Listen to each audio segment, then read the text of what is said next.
मेरे प्यारे दोस्तों, प्रस्तुत है शिव जी का पारंपरिक लोकगीत। कृपया हमारे चैनल धर्मदीप को लाइक और सब्सक्राइब करें। पुराई न पाता पर सुतेली गौरा देई, सपना सुनलिया जगूत हो, सपना सुनलिया जगूत हो। मोरंग देश बाजना एक बाजेला, के करो खेला बियाह हो, के करो खेला बियाह हो। टोला परोसिनी तुहु मोरी गोतिनी, सपना के करना विचार है, सपना के करना विचार है। तू तो हऊ गौरायानी से ज्ञानी हो, तू हऊ दियावा पंडित के, तू हऊ दियावा पंडित के। मोरंग देश बाजना एक बाजेला, शिवाजी के होखेला बियाह हो, शिवाजी के होखेला बियाह हो। पेन्हना गौरा देइयारी से पियरी हो, सवातिन परिछि भालुलेसु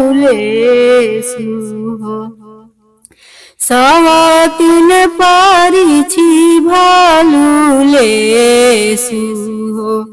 बेटा बाजे रही ते पतोहिया परिछिती, सवातिन परिछलो ना जासु है, सवातिन परिछलो ना जासु है।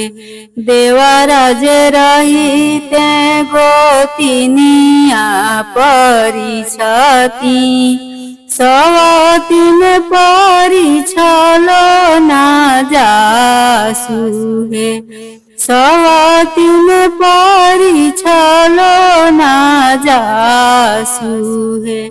परदा उठाई जब देखेली गौरा दे, इतहाई बहिनी हमार हो, इतहाई बहिनी हमार हो। देश पैसी बहिनी हो बर नहीं मिलले, मोरा पीठी दरेलु आंगार हो, मोरा पीठी दरेलु आंगार हो।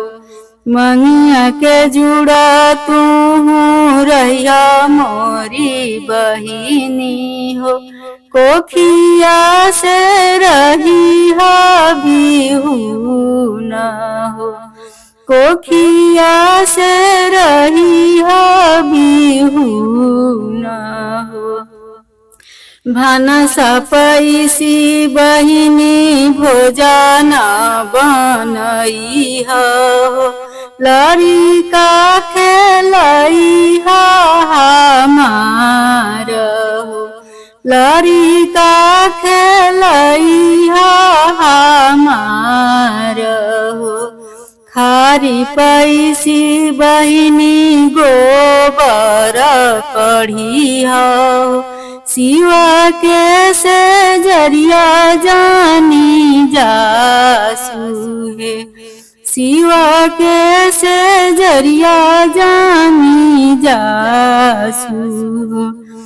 किया ए महादेव चोरानी से चटनी, किया हम पोखी से बिहू न हो, किया हम पोखी से बिहू न हो। किया ए महादेव सेवा से चुकनी, काहे कैनी दोसर बियाह हे, काहे कैनी दोसर बियाह हे। नहीं ए गौरा दे चोरनी से चटनी, नहीं तू पोखी से बिहू न हो, नहीं तू कोखी से बिहू न हो। नहीं ए गौरा देई सेवा से चुकलू हो, भगिया में दुई गो बियाह हे, भगिया में दुई गो बियाह हे। पुरई न पता पर सुतेली गौरा दे, सपना सुनेलियो जगूत हो, सपना सुनेलियो जगूत हो।